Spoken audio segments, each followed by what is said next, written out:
I'm glad that you're saying this, but I'm going to bring you back to what the research says, which makes us to ask this question, and that's one of the reasons why we're having this webinar. Everything you've said sounds good, but the research also says that women are finding it difficult to even get finance. Women entrepreneurs this time are finding it difficult to get finance from banks because they don't have collateral, because some banks don't believe in banking on women. They don't have that much independence to make financial decisions on their own without the backing of maybe their husbands or a male figure in their lives that can stand as surety for them. So if all of these things you're saying the government have done so much for women in this regard, then why is there still that gap in the research that shows that women are still not benefiting from all of these good things that your governments are doing? Is it a question of implementation, or is it a question of the women don't know what the government is doing to support them? I'll start with you, Honorable. For women, access to loans from banks is a problem Mm-hmm. because one, the high interest rates, and two, the requirement, the collateral. Very few women own land of their own.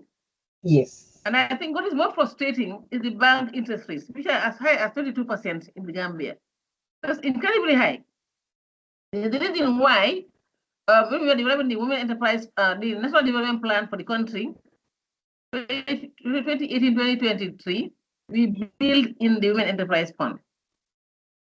Yes, and after developing the Enterprise Fund, we also developed a legal framework which explains how the Enterprise Fund should be operated.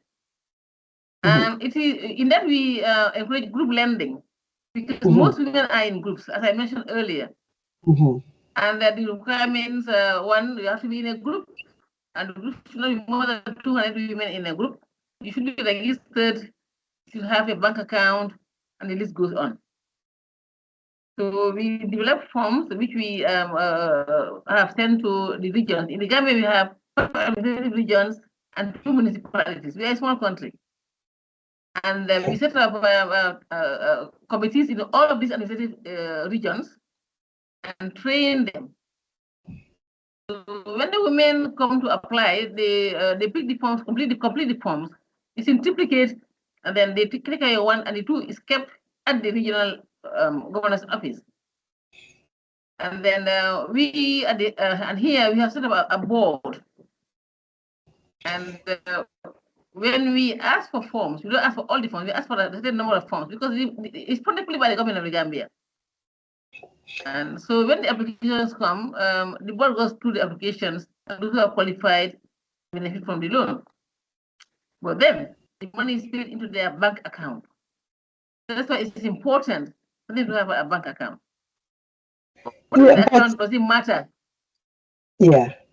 But from what you said earlier, from what you said